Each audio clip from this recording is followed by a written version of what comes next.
하나님의 다스림을 보려면이라는 제목으로 말씀을 선포하겠습니다. 여러분 혹시 추억의 애니메이션 태권브이를 기억하십니까? 저는 어렸을 때 태권브이를 굉장히 좋아했었는데요. 태권브이가 여러 가지 시리즈가 있는데 몇 탄인지 정확하게 기억은 나지 않지만 한 시리즈 중에 이제 악당이 이 태권브이를 무력화하게 하기 위해서 그 태권브이 조종관에 몰래 칩을 심어놓고 도망갑니다. 그리고 나서 이제 여러분 태권브이의 조종사가 누군지 알죠? 훈이와 영희죠. 훈이와 영희가 태권브이에 탑승하려고 하는데 태권브이가 그걸 거절하고 오히려 태권브이가 훈이와 영희를 공격하고 도시를 파괴하고 막 이런 일들이 벌어지는 내용이 기억이 납니다. 왜 제가 태권브이를 언급하냐면 그 악당이 태권브이를 무력화하는 방법은 아주 간단했습니다. 미사일을 쏜 것도 아니고 레이저를 쏜 것도 아니고 두뇌 조정관에 아주 작은 칩 하나를 박아놨어요. 그러면서 이 태권브이의 조종사가 바뀌어지는 거예요. 이전에 영희와 훈이가 타고 있을 때는 정의의 태권브이, 사람과 시민을 돕는 태권브이였는데 칩이 바뀌고 주인이 바뀌니까 이 태권브이가 더 이상 시민들을 위한 태권브이, 훈이와 영희의 말을 듣는 태권브이가 아니라 이들을 공격하고 사람들의 사는 집을 파괴하고 공격하는 태권브이로 바뀌어 버리는 것이죠. 아주 단순한 수 하나로 그렇게 바뀌어 버렸습니다. 누가 다스리느냐, 누가 조종하느냐, 혹은 누가 나의 삶을 인도하느냐는 굉장히 중요한 문제입니다.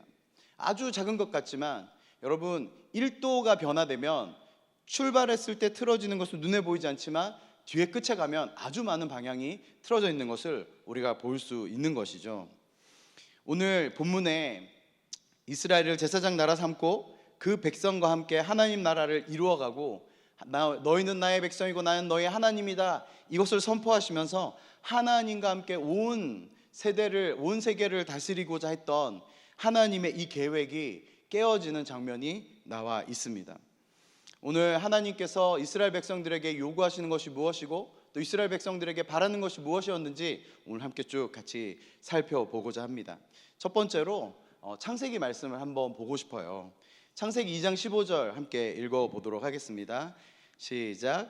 여호와 하나님이 그 사람을 이끌어 에덴 동산에 두어 그것을 경작하며 지키게 하시고, 여러분 하나님은 처음에 인간과 누리기를 원하셨던 이 관계가 무엇인지 창세기 2장 15절에 아주 잘 기술되어 있습니다.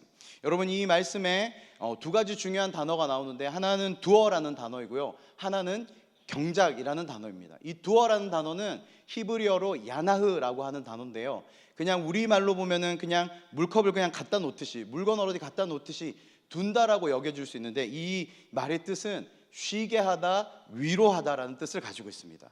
그러니까 여러분 하나님이 에덴 동산을 지어 놓으시고 너무 잘 만드신 거예요. 와, 내가 생각해도 이건 마스터피스다, 걸작이다, 가만히 있어봐, 이걸 지킬 만한 뭔가, 경비할 만한 뭔가가 없나라고 하면서 사람을 만드신 것이 아니라 이 에덴 동산은 인간을 쉬게 하고 위로하기 위해서 마치 하나님의 모든 창조물의 정점을 찍듯이 인간을 거기에 두고 쉬게 하고 위로하기 위해서 하나님께서 에덴 동산을 창조하신 것이죠. 여러분 혹시 누군가를 쉬게 하고 위로하신 적, 그런 노력을 해보신 적 있으신가요? 저는 많이 있습니다. 저희 집에 이제 저희 아내님이 계시는데 저랑 아내가 많이 다릅니다. 저는 보시면 아시겠지만 저를 누군가 위로하시려면은 맛있는 곳 이렇게 멀리 가도, 좀 시간이 걸려도, 웨이팅이 있어도 맛있는 곳에 데려가면 저는 기분이 굉장히 좋아집니다. 근데 저의 아내님은 다릅니다. 일단 저희 아내는 차를 타고 10분 이상 가는 거를 굉장히 불편해합니다. 그리고 나서 일단 아무리 맛있는 집이라도 웨이팅이 있다, 그날은 끝난 거예요. 그날은 기쁠 수가 없는 날이에요. 그런데 여러분 제가 저희 아내를 위로한답시고 1시간을 차고 타고 가서 그리고 30분, 1시간을 웨이팅을 하고 밥을 함께 먹는다면 여러분 제가 제 아내를 위로하는 것일까요? 쉬게 하는 것일까요? 전혀 그렇지 않죠. 누군가를 쉬게 하고 위로할 때 가장 우선적으로 생각해야 되는 것은 뭐냐면 상대방의 필요가 무엇인지를 알아봐야 되는 것이에요. 그것이 없이 내 방식대로, 내가 즐거워하는 대로, 내가 원하는 대로 다른 사람에게 그것을 똑같이 요구한다면 성향이 맞으면 다행인데 성향이 틀리면 그거는 고문이 되고 어려운 시간이 될 수밖에 없는 것이죠. 여러분, 하나님께서 에덴 동산에 인간을 놓으시고 쉬게 하고 위로하시면서 인간의 필요를 날마다 살펴보셨습니다. 그들에게 필요가 무엇이 있는지, 아담과 하와에게 없는 것은 무엇인지, 결여된 것은 무엇인지 쉬게 하고 위로하는 그 친밀한 관계 가운데 있었습니다. 그리고 그것을 경작하며라고 하는 이 경작이란 단어가 봉사하다, 섬기다라는 뜻이 있는데요, 이 단어는 히브리어로 아바드라는 단어예요. 이 아바드라는 단어는 구약에 예배하다, 경배하다라고 할 때 거의 모든 단어가 이 아바드라는 단어를 씁니다. 그러면 창세기 2장 15절을 이렇게 읽을 수 있겠죠. 여호와 하나님이 사람을 이끌어 에덴 동산에서 쉬게 하시고 위로하게 하시고, 그리고 사람은 하나님을 향해 경배하고 예배하고 하나님을 위해 봉사하고 하나님과 함께 친밀한 관계를 주님이 원하셨습니다. 이것이 바로 하나님이 인간에게 주신 첫 번째 관계의 디자인인 것이죠. 여러분, 그런데 이들의 죄악으로 인해서 이 관계가 깨트려집니다. 하나님과의 단절이 일어나게 되어지는 것이죠. 하나님은 이 관계의 단절을 그냥 지켜보지 않으셨어요. 됐다, 야 니네는 탈락, 너희는 더 이상 여기로 들어올 수 없고 나는 다른 피조물이랑 다른 창조물이랑 나는 잘 먹고 잘 살겠다, 이렇게 얘기하신 것이 아니라 하나님이 처음에 아담과 하와와 누리셨던 그 친밀한 관계를 다시 이루시기 위해서 하나님의 마스터 플랜, 큰 계획을 가동하십니다. 그 첫 번째 걸음으로 하나님께서 아브라함을 부르시죠. 창세기 12장에 아브라함을 부르시고 언약을 맺으시면서 이렇게 약속하시죠. 복의 근원이 되게 하겠고 창대하게 하겠고, 그리고 더 뒤에 가서는 바다의 모래와 같이 하늘의 별과 같이 너의 자손들을 많아지게 하겠다라고 주님께서 약속하십니다. 그리고 그 언약이 실제적으로 이루어지는 장소가 어디입니까? 바로 애굽 땅이죠. 요셉의 후손들과 함께 고센 땅에 거하면서 실제로 아이들도 많이 낳고, 아무리 어려운 일을 시키고 험한 일을 시켜도 아이들도 숨풍숨풍 잘 낳고 큰 민족을 이루게 되어집니다. 그리고 하나님께서 그들을 거기에 그 자리에 두신 것이 아니라 그들이 받고 있는 영향력에서 벗어나게 하기 위해서 광야로 데려 나오시죠. 여러분, 하나님께서 모세를 통해서 애굽에서 데리고 나오시고 그냥 그 땅에서 뭔가 새로운 일을 행하시고, 아니면 어쩌면 바로를 굴복시키고 애굽을 굴복시켜서 그 나라를 하나님의 땅으로, 그 땅을 하나님의 나라로 삼아도 좋았을 텐데 하나님은 그들을 데리고 나오십니다. 여러분, 하나님의 역사는 많은 경우 그렇게 일어나는 것 같습니다. 아브라함도 마찬가지죠. 아브라함도 그냥 갈대아우르 그 땅에서 잘 먹고 잘 살게 해주시면 되는데 하나님이 요구하시는 것은 무엇입니까? 본토 친척 아비집을 떠나게 하시는 거예요. 그가 받고 있던 영향력, 그가 의지했던 영향력, 그가 의지하고 있었던 많은 어떤 베이스들, 이런 것들로부터 하나님이 떠나게 하시고 오직 온 눈과 마음이 하나님 한 분만을 바라보게 하시는 것, 이것이 하나님의 중요한 계획 중에 하나인 것이죠.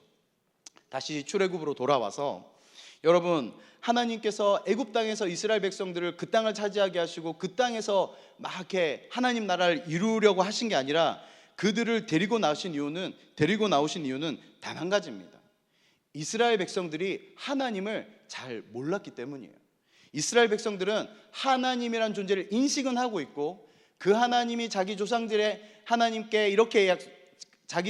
이렇게 약속을 했고 자기 조상들에게 이렇게 행하실 거라는 수많은 약속들을 하고 계셨다는 것을 알고 있지만 그들에게 하나님은 철저히 귀로만 전해 듣던 하나님이셨습니다. 그들의 온 삶은 철저히 하나님의 다스림이 아니라 바로의 다스림, 애굽 땅의 원칙과 애굽 땅의 법 아래 다스림을 받는 상태였습니다. 생각으로는 그들의 하나님께서 자신들을 구원해 주실 분이라는 것을 생각하며 기도했을지 몰라도 그들의 정신과 마음은 바로와 그리고 애굽 땅의 다스림 안에 있었던 것입니다. 그것이 극명하게 드러나는 장면이 출애굽기 5장 21절입니다. 함께 읽어보겠습니다. 시작.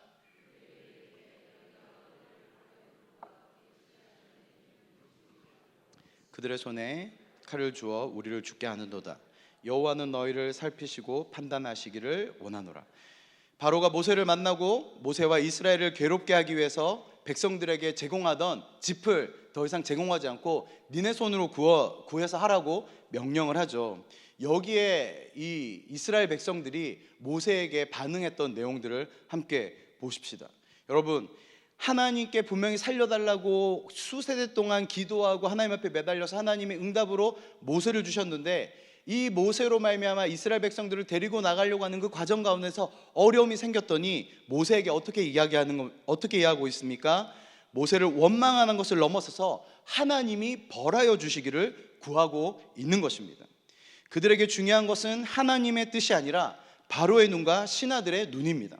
그들이 누구를 더 중요하게 여기는지 이 말씀을 보면 아주 극명하게 드러나고 있습니다. 하나님을 믿기는 하지만 그들에게 눈에 보이지 않는 하나님보다 눈에 보이는 바로, 그리고 눈에 보이는 애굽의 질서, 그들을 지배하고 있는 바로의 정치 체계가 자신들의 삶을 실제적으로 괴롭힐 수 있기 때문에 그것이 더 중요하게 여기는 사람들이 바로 출애굽하기 이전에 이스라엘 백성들의 상태인 것입니다. 이들을 하나님의 백성이라고 할 수 있을까요? 태생적으로야 하나님의 백성이라고 할 수 있지만 이들은 바로의 질서 안에서 살고 바로의 지배를 따라 움직이며 살며 바로의 뜻이 가장 중요한 바로의 백성들인 것입니다. 이들의 모습을 가만히 들여다보면 어쩌면 우리의 모습을 또한 발견할 수 있을 거라고 생각되어집니다. 하나님을 안다고는 하지만 말씀의 원리 원칙보다 세상의 이치와 원칙들을 따라 살고 하나님의 말씀대로 사는 사람들을 보면서 또 하나님의 말씀대로 살기 위해서 애쓰고 싸우는 사람들을 보면서 그들을 응원하고 그들과 함께하기보다 은근히 그들을 불편해하고 나도 그렇게 살아봤는데 그거 다 소용없더라 라고 이야기하는 이 세대와 이 땅의 영향력을 받고 있는 삶, 그것이 어쩌면 저와 여러분의 삶일 수도 있을 것 같습니다. 여러분, 이것을 신약적으로 표현하면 어떻게 될까요? 육체의 소욕을 따라 사는 삶, 땅의 것을 취하는 삶, 땅의 영향력을 받는 삶, 이것이 바로 애굽에 있던 이스라엘 백성들의 상태와 상황인 것입니다. 하나님은 애굽의 영향력 아래, 바로의 영향력 아래에 있는, 다시 말해서 죄의 영향력과 세상의 다스림 안에 있는 이스라엘 백성들을 구원해 주시기 원하셨습니다. 그래서 그 구원의 방법이 무엇이었습니까? 죄의 다스림 안에서 영원히 죽을 수밖에 없는 인간을 하나님의 다스림 안에 거하는 하나님의 백성 되게 하기 위해서 가나안이라는 새로운 땅으로 그들을 데리고 나가기로 결정하신 것이죠. 가나안은 단순히 이스라엘 백성들에게 살아가야 할 새 땅, 새 터를 제공하는 이상의 뜻이 있습니다. 가나안 땅은 풍요로움이라는 외형적인 이유를 넘어서서 그 안에 있는 하나님과의 관계를 깊이 생각해야 왜 하나님이 가나안을 주셨는가 이해되어지는 것이죠. 가나안은 하나님의 통치가 이루어지는 곳입니다. 애굽의 지배 아래, 세상의 지배 아래에 있던 이스라엘을 하나님의 주권 아래 하나님의 백성 되게 하는 곳, 그곳이 바로 가나안인 것입니다. 애굽과 가나안은 둘 다 농경 중심의 땅입니다. 얼핏 보면 많이 닮은 것 같지만 자세히 들여다보면 많이 다릅니다. 무엇보다도 애굽은 나일강의 풍부한 수원을 가지고 있습니다. 제가 이집트를 방문한 적이 있었는데요, 그때만 해도 이집트가 가뭄이 들고 심각한 가뭄이 든다 막 이런 얘기들이 나왔을 때였어요. 근데 제가 너무 놀란 것은 나일강은 너무 맑고 너무 물이 가득했습니다. 그 이집트뿐만 아니라 아프리카 전체에서 흘러나오는 물로 충만한 거죠. 아무리 땅이 메말라도 그 애굽 땅에 그 이집트 땅에 나일강은 잘 마르지 않는다라고 합니다. 그러나 가나안은 다릅니다. 산과 골짜기로 이루어진 가나안 땅은 하늘에서 내리는 비만을 흡수하는 척박한 땅이라고 명시되어져 있습니다. 자연환경 측면에서는 풍부한 급수원을 가지고 있는 애굽과 하늘의 비만을 의지하고 하나님께서 돌보시지 않으면 아무런 농사가 되지 않는 그 가나안 땅은 똑같은 농경 중심의 땅이었지만 그러나 그 속을 들여다보면 다른 조건의 땅인 것이죠. 애굽은 인간의 노력에 의존하여 인간 중심의 지역이라고 할 수 있다면 가나안은 하나님의 특별한 관심이 집중되고 하나님이 돌보셔야지만 살아갈 수 있는 땅이라고 말씀하고 계십니다. 신명기 11장 12절에서 14절까지 이렇게 말씀하고 계십니다. 함께 읽겠습니다. 시작. 내 하나님 여호와께서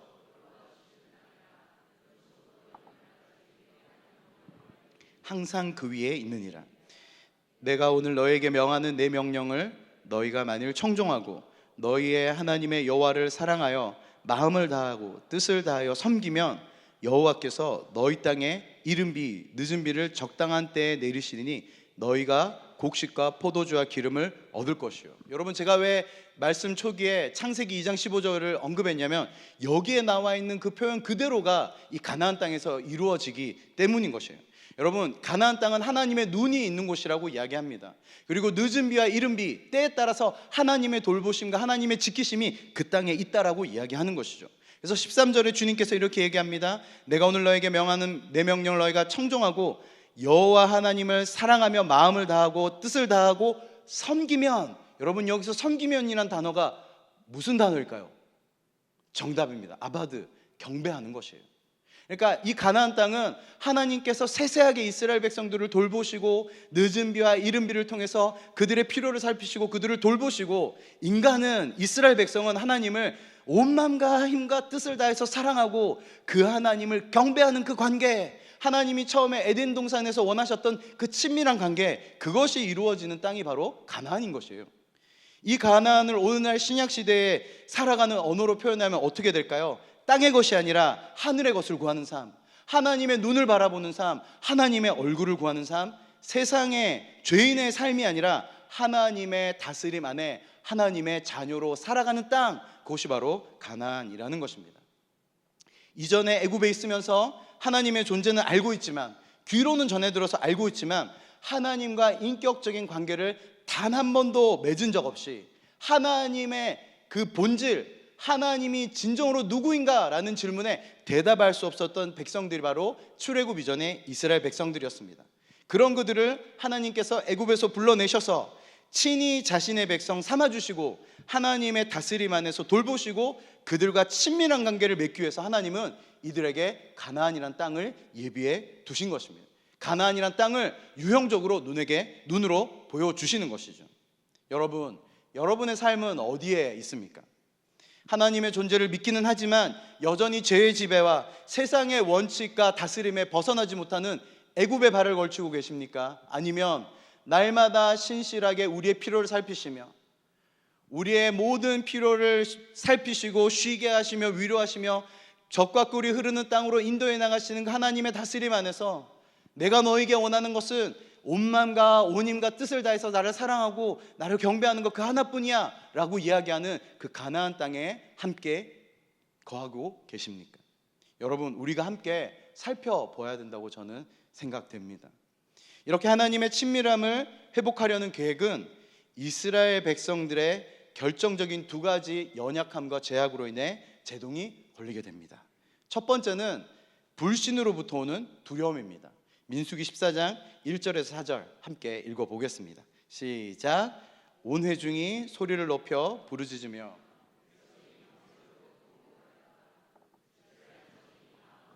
아론을 원망하여 온 회중이 그들에게 이르되 우리가 애굽 땅에서 죽었거나 이 광야에서 죽었으면 좋았을 것을 어찌하여 여호와가 우리를 그 땅으로 인도하여 칼에 쓰러지게 하려 하는가? 우리 처자가 사로잡히리니 애굽으로 돌아가는 것이 낫지 아니하랴. 이에 서로 말하되 우리가 한 지휘관을 세우고 애굽으로 돌아가자 하매. 여러분, 이 사건은 저와 여러분이 너무 잘 아는 사건처럼 가나안 정탐꾼을 보내고 나서 정탐꾼이 돌아와서 10명은 그 땅 들어가면 우리 다 죽는다, 거기는 안악자손이 있고 네피림의 후손이 있고 우리 가면은 반드시 죽는다 라고 이야기한 그 사람들의 말이 온 이스라엘의 모든 공동체 안에 삽시간에 퍼져가지고 모든 사람들이 그 여호수아와 모세를 원망하고 하나님을 원망하면서 주님 앞에 죽겠다라고 난리치는 그 장면인 것이죠. 여러분, 출애굽해서 이스라엘 백성들은 2년 동안 광야를 다니면서 하나님의 그 모든 기적들을 다 경험했습니다. 여러분, 하나님께서 이스라엘 백성들을 불러내서 그전에는 귀로만 전해 듣던 우리 조상들의, 우리 아버지의 아버지의 아버지 하나님이 이렇게 하신다더라, 우리 아버지의 아버지의 아버지 하나님이 이렇게 해주신다더라, 귀로만 전해 듣던 하나님에서 눈앞에 구름 기둥과 불 기둥으로 인도하시고, 그리고 하나님의 그 놀라운 홍해 가르심으로 애굽의 모든 병사를 다 물리치시고 만나를 먹이시고 옷이 헤어지지 않고 그 수많은 기적을 경험했던 이스라엘 백성들의 입에서 단 한 번도 하나님을 경험해 보지 못한 사람처럼 하나님을 신뢰하지 못하는 모습을 보여주고 있는 것이죠. 13장에 정탐꾼이 정탐한 내용을 들으며 두려움이 공동체 안에 삽시간에 퍼져나갔습니다. 이 두려움은 그 땅의 사람들이 아낙 자손이어서가 아닙니다. 네피림의 후손이어서가 아니에요. 그 땅의 성읍이 너무 크고 단단해 보여서가 아니에요. 하나님을 신뢰하지 못하는 것에서부터 오는 두려움인 것입니다. 이스라엘 백성은 광야를 다니면서 하나님의 수많은 기적을 경험했지만 여전히 그들에게 하나님은 귀로만 전해 듣던 하나님, 한 번도 경험해 본 적이 없는, 눈앞에서 그렇게 많은 하나님의 역사를 일으켰음에도 불구하고 그 마음에 하나님이 아닌 여전히 바로와 애굽의 땅을 그리워하고 그의 다스림을 원하는 하나님을 믿지 않는 불신의 백성으로 남아 있는 것입니다. 3절에 하나님을 따라 가나안을 정복하고 하나님의 백성으로 사는 것보다 애굽으로 돌아가서 바로의 종되는 것이 더 낫다라고 이야기하고 있는 것이죠. 출애굽 전에 바로가 일거리를 더 많이 주자 모세를 불평하고 모세에게 하나님의 벌이 내려지길 원했던 그 모습 그대로가 여전히 유지하고 있는 것입니다. 두 번째는 불신으로부터 오는 교만입니다. 우리 41절 함께 같이 오늘 본문 41절 함께 읽어보도록 하겠습니다. 함께 읽겠습니다. 너희가 대답하여 내게 이르기를 우리가 여호와께 범죄하였사오니 우리 하나님께서 우리에게 명령하신 대로 우리가 올라가서 싸우리이다 하고 너희가 각각 무기를 가지고 경솔히 산지로 올라가려 할 때에, 여러분, 이스라엘 백성들이 두려움에 사로잡혀서 하나님을 원망하자 하나님은 이 불순종의 대가로 정탐한 일 40일 그거를 플러스 1년으로 쳐가지고 40년 동안 광야에서 헤매다 죽을 것이라고 선언하십니다. 이스라엘 1세대들의 운명이 결정짓는 장면이 바로 오늘 우리가 읽은 이 말씀인 것이죠. 그런데 막상 하나님의 심판이 확정되고 하나님의 벌이 선언되어지니까 이스라엘 백성들이 아차 싶었던 것 같습니다. 뭐라도 해서 하나님의 진노를 돌이키고 싶었던 것 같습니다. 그렇게 해서 선택한 방법이 무엇입니까? 자기들끼리 전쟁하러 그 산으로 올라가는 것입니다. 하나님이 가지 말라고 말씀하십니다. 가면 패한다라고, 분명하게 패한다라고 말씀까지 하십니다. 그래도 막무가내로 진군합니다. 41절에 보면 경솔이라는 단어가 나옵니다. 이 단어를 살펴보면 왜 이들이 이런 행동을 했는가 우리가 조금 알 수 있습니다. 이 경솔이라는 단어는 훈이라는 히브리어입니다. 여기서만 다 성경 전체에서 단 한 번 쓰여진 단어예요. 이 단어의 뜻은 무엇이냐면 가볍게 여기다, 쉬운 것으로 생각하다라고 번역되어져 있습니다. 여러분, 이들이 무엇을 가볍게 여겼습니까? 무엇을 쉽게 생각했습니까? 하나님의 뜻, 하나님의 마음, 하나님이 원하시는 그 모든 것들을 가볍게 생각하고 쉽게 생각했던 것입니다. 하나님이 올라가서 전쟁해라라고 했을 때 그들이 그 하나님의 뜻을 가볍게 생각해서 어떻게 했습니까? 버티는 거죠. 우리 차라리 애굽에 가서 죽겠습니다. 어차피 하나님 당신이 우리를 죽이려는 것 같은데 우리 여기서 죽겠습니다가 아니라 애굽으로 돌아가서 죽는 게 차라리 낫겠습니다. 버티는 것이죠. 그리고 너희가 이제 올라가지 말라라고 했을 때 뭐라도 한번 해보면 아차 싶으니까 여기서 내가 어떻게든 내 뜻대로 한번 해보면 하나님이 도와주시겠지. 하나님의 그 주엄하신 너희는 아무도 가나안에 들어가지 못하고 다 광야에서 죽게 될 것이라는 그 뜻을 한번 돌이켜보려고 하나님의 뜻을 가볍게 여기고 어떻게 합니까? 자기들끼리 전쟁하려 나가고 있는 것입니다. 하나님 말씀하실 때는 두려워서 멈추라고 했는데 떼쓰면서 달려나가고 하나님의 뜻과는 늘 반대로 행하고 하나님의 뜻에 자신을 맞추는 것이 아니라 나의 뜻에 하나님의 뜻을 맞추려고 그 하나님을 조종하려 들고 나의 뜻, 나의 마음, 나의 감정, 이것을 내세우는 것을 성경에서 뭐라고 얘기하십니까? 바로 교만이라고 얘기하는 것입니다. 여러분, 우리의 삶을 함께 돌아보십시다. 때로는 우리가 하나님의 말씀하시지 않았는데도, 하나님께서 아무런 감동을 주지 않았는데도, 하나님의 마음이 아닌 것 같은데도 불구하고 일단 시작하면 하나님 뭐라도 해주시겠지, 설마 나 그냥 두겠어? 이렇게 하나라도 해보면 하나님이 도와주시지 않을까? 그리고 하나님의 뜻과 상관없이 무언가를 하고 열심히 기도해요. 그런데 여러분, 오늘 결과, 이 본문에 나오는 결과가 무엇입니까? 그들이 그 산에서 패하고 그리고 하나님 앞에 울었지만 하나님은 응답하지 않으셨습니다. 여러분, 예수님을 닮아야 합니다. 교만한 삶이 아니라 겸손한 삶으로 나가야 합니다. 성경에서 말하는 겸손이 무엇입니까? 예수님을 보면 알 수 있죠. 여러분, 예수님이 그의 공생의 기간 동안에 계속 말씀하신 게 무엇입니까? 예수님은 완벽한 인간이자 완벽한 신으로 이 땅에 오셨는데, 완벽한 하나님으로 이 땅에 오셨음에도 불구하고 어떻게 얘기하십니까? 나는 내 하나님 아버지가 말씀하시지 않는 것을 하지 않는다. 나는 내 하나님 아버지가 하라는 것만 한다. 여러분, 예수님이 능력이 모자라서 그런 게 아니시잖아요. 예수님은 모든 걸 할 수 있는 완벽한 하나님이셨어요. 그러나 그 예수님이 어떻게 하셨습니까? 자기의 뜻을 꺾고 하나님이 말씀하시는 것만, 하나님이 마음 주시는 것만, 하나님이 하라고 하시는 것만 겸손히 순종하여 예수님이 따라가셨습니다. 그래서 예수님을 향해서 우리는 겸손의 왕이라고 표현하는 것입니다. 사랑하는 성도 여러분, 이스라엘 백성들은 하나님을 알지 못했던 것 같습니다. 그들이 종교적으로는 하나님을 안다고 하고 믿는다라고 했을지 몰라도 그들이 하나님의 마음을 1도 몰랐다는 것을 우리는 오늘 이 본문을 통해서 알 수 있습니다. 하나님의 백성으로 하나님의 다스림을 받는 삶으로 들어가지 못했습니다. 아니, 그 삶에 전혀 관심이 없었습니다. 저와 여러분의 삶은 어떻습니까? 여러분의 삶에 하나님의 다스림이 임하고 계십니까? 하나님의 뜻과 마음이 저와 여러분의 삶에 임하고 있습니까? 하나님의 뜻이 저와 여러분의 삶을 통해 이루어지고 계십니까? 아니면 그 마음에는 전혀 상관없이 내 뜻과 내가 원하는 것, 내 감정과 내 생각과 이것을 하나님께 요구하고 이것을 들어달라고 마치 떼쓰면서 하나님의 뜻에 맞추는 것이 아니라 하나님을 내 뜻에 맞추려고 하고 있지는 않으십니까? 우리가 오늘 결론을 보면서 그것을 조금만 더 깊이 살펴보겠습니다. 하나님의 뜻대로 살고 싶지만 세상을 바라보며 일신의 두려움에 멈추어 서 있는 저와 여러분의 삶에 하나님께서 어떻게 하면 나의 뜻을 이루고, 하나님의 뜻이 아니라 나의 뜻을 이루고 나의 것, 나의 가치, 내 것을 이루고자 하는 이 삶을 어떻게 하면 벗어날 수 있는지 오늘 이 뒤에 말씀에서 몇 가지를 바라보면서 우리 함께 보도록 하겠습니다. 우리는 1세대, 이 이스라엘 1세대를 바라보면서 교훈을 얻어야 합니다. 이 일로 인해서 1세대들은 모두 광야에서 다 죽게 되었습니다. 그러나 예외인 사람이 대표적으로 두 사람이 거론되는 것을 우리가 알 수 있습니다. 바로 여호수아와 갈렙입니다. 그 수많은 1세대 중에 단 두 사람만이 하나님의 준엄한 심판과 형벌로부터 벗어나게 됩니다. 이 부분만 결론으로 살펴보고 우리 함께 말씀을 정리하도록 하겠습니다. 민수기 14장 6절에서 9절까지 우리 함께 한 목소리로 읽어보도록 하겠습니다. 함께 읽겠습니다. 시작. 그 땅을 정탐한 자 중에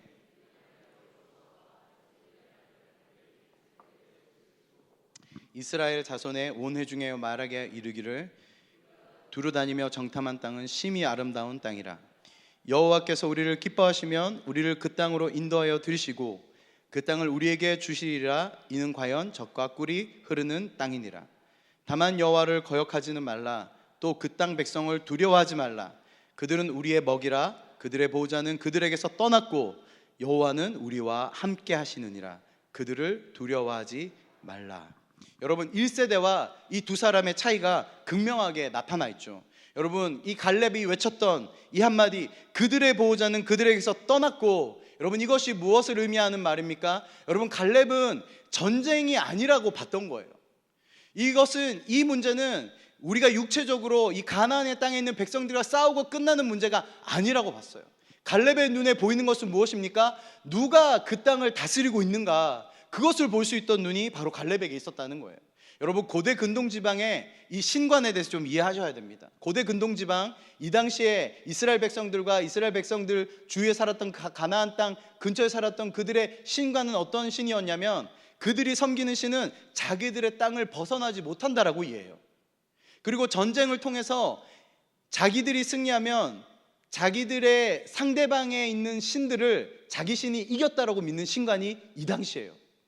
여러분, 이스라엘 백성들이 하나님이 날마다 그들의 진 중심에 계셨지만 이스라엘 백성이 보지 못한 건 뭐예요? 그 가나안 땅 안에도 여전히 하나님의 다스림이 임하고 있다는 사실을 이들은 볼 수 없었다는 거예요. 여러분, 그 하나님의 다스림이 가나안에 임하였다는 사실을 알지 못하니까 지금 뭐라고 얘기하는 거예요? 거기에 있는 네피림의 후손, 아낙 자손들, 큰 성벽들을 보면서 이제 우리 죽었다라고 얘기하는 거예요. 그러나 갈렙은 지금 무엇을 보고 있는 것입니까? 우리 이스라엘뿐만 아니라 저 악한 이교도들이 있는, 하나님을 알지 못하는 백성들이 있는 가나안 땅도 하나님이 다스리시는 구역이라고 선포하고 있는 것이에요. 그들의 주인은 이미 거기서 떠났다라고 이야기하는 것이죠. 여호수아와 갈렙은 구약 시대를 살아가면서 신약의 시대의 눈을 가진 사람이었던 거예요. 여러분, 지금이야 우리를 하나님이 성전 삼으셔서 하나님의 성령이 우리 안에 거하신다는 사실을 알고, 우리가 이 전에 모여서 예배도 하지만 우리 각자 집에서 나의 처소에서 하나님의 임재를 사모하면서 하나님 앞에 머물고 그때마다 하나님 우리 가운데 임하시고, 이 개념이 우리 안에 있잖아요. 그러나 여러분, 이 당시에 갈렙과 여호수아가 살았던 이 당시는 그런 개념이 아니었던 거예요.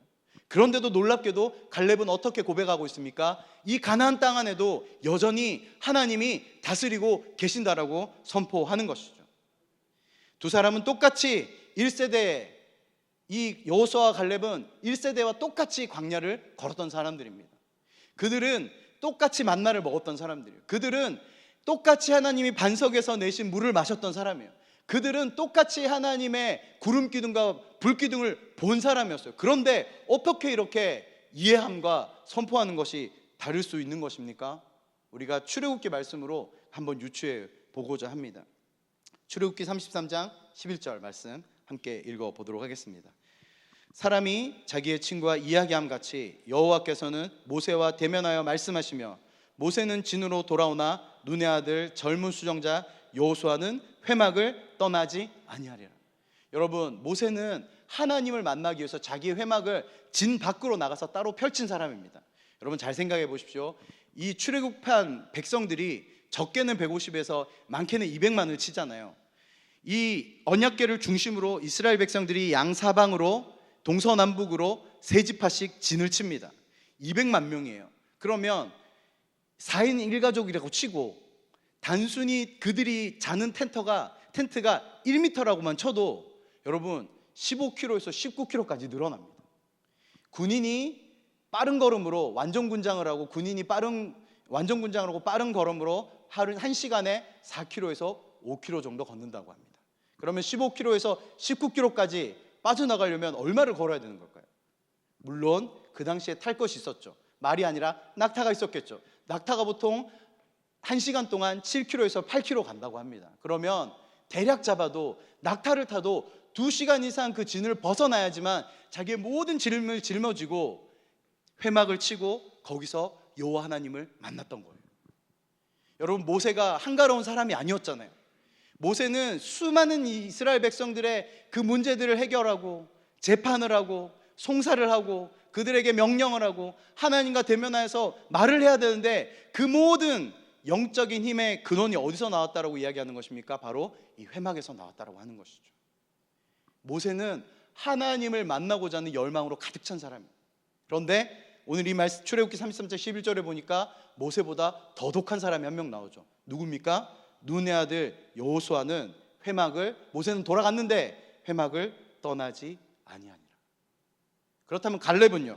신명기 1장 36절입니다. 함께 읽어보겠습니다. 오직 여분네의 아들 갈렙은 온전히 여호와께 순종하였은즉 그는 그것을 볼 것이요 그가 밟은 땅을 내가 그와 그의 자손에게 주리라 하시고. 여러분, 우리 갈렙에 대한 기록은 성경에 많이 나오지 않아요. 그런데 몇 안 나오는 이 기술 중에 이 구절이 너무 중요해요. 여기서 나온 갈렙은 온전히 여호와께 순종하였은즉, 이 온전이라는 단어가요 말레라는 단어입니다.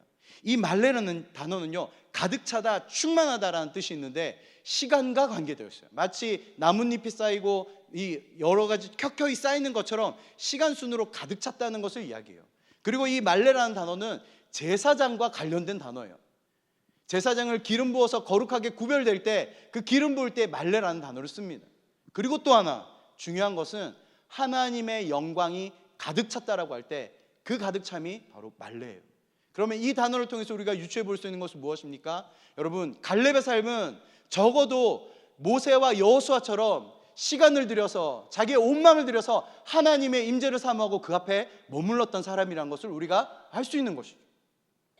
여러분, 똑같이 1세대들과 함께 똑같은 만나 먹고 똑같은 물 마시고 똑같은 하나님의 기적을 경험했지만 1세대는 우리 여기서 말고 애굽에 돌아가서 죽겠다라고 이야기했고, 여호수아와 갈렙은 두려워하지 말아라, 가나안 땅에도 하나님이 다스린다, 우리가 지금 살고 있는 오늘날 발을 밟고 서 있는 이 상황, 이 삶에도 하나님이 다스린다, 이 고백을 어떻게 할 수 있었던 것이에요?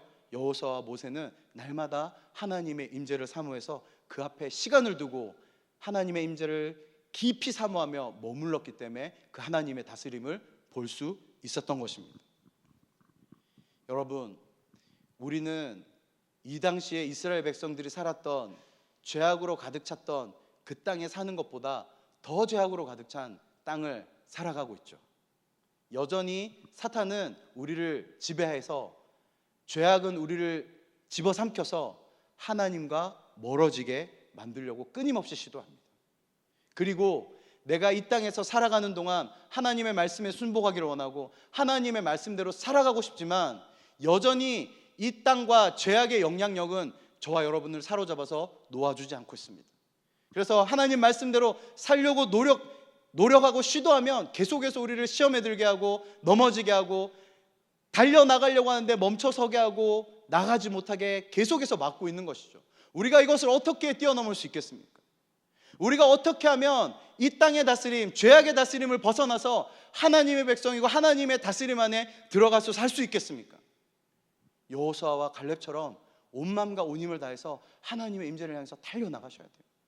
물론 여러분, 수요일 날 모두가 편안하게 누워서 TV 보고 있고 저녁 먹으면서 가족들과 시간 보내고 혹은 개인적으로 시간 보내고 있는 편안한 시간에 여기까지 달려나오신 여러분, 저는 여러분이 말레하는 삶이라고 저는 믿습니다. 그러나 여러분, 안타깝게도 모자란다고 생각해요. 이 땅의 영향력은 우리로 하여금 하나님의 다스림을 선포하고 하나님의 다스림 안에 들어가지 못하도록 계속해서 붙잡고 있습니다. 이거를 이겨내고 끊어낼 수 있는 유일한 방법, 온 마음과 온 힘을 다해서 하나님의 임재 앞에 머물기로 결정하는 것. 모세가 2시간 3시간 걸어서 낙타 탔는지 어쩐지 모르겠지만 십몇 킬로를 걸어 나가서 십몇 킬로를 이동해서 자기의 진을 따로 치고 자기의 텐트를 따로 펼치고 회막이라 이름 붙이고 그곳에서 하나님의 영광을 구하고 하나님의 얼굴을 구했습니다. 그래서 모세가 그 수많은 하나님의 다스림, 그 수많은 하나님의 명령, 그 수많은 하나님의 영광을 나타낼 수 있었다라고 저는 생각합니다. 말씀을 정리하겠습니다. 여러분, 하나님의 임재를 더욱 사모하십시다. 여호수아와 갈렙처럼 장막을 따로 펼치는 사모함이 있어야 될 줄로 믿습니다. 여러분, 저희가 계속해서 담임 목사님이 강조하시는 게 있잖아요. 성경 이도 매일매일 큐티하는 거. 여러분, 그게 바로 장막인 것이에요. 나의 장막은 어디서 펼치는 것입니까? 회사에서 말씀을 묵상할 때 나의 장막이 펼쳐지는 것이죠. 버스 타고 가면서, 지하철 타고 가면서 말씀을 펼쳐서 말씀이 있기 시작할 때 그곳이 내가 펼친 회막이 되는 곳이에요. 여호와 하나님께서 우리를 거기서 만나실 줄로 믿습니다. 그래서 그 회막 안에서 하나님의 영광의 충만함을 입고 이 땅을 살아갈 때에 모든 사람들이 죄악의 다스림 가운데 있고 하나님의 다스림과 상관없는 삶을 살다 할지라도 내가 살고 있는 이 땅은 하나님이 다스리는 땅이다라고 선포할 수 있는 저와 여러분의 놀라운 믿음의 신앙이 되어지기를 축복합니다. 우리 함께 말씀 기억하시면서 찬양하도록 하겠습니다.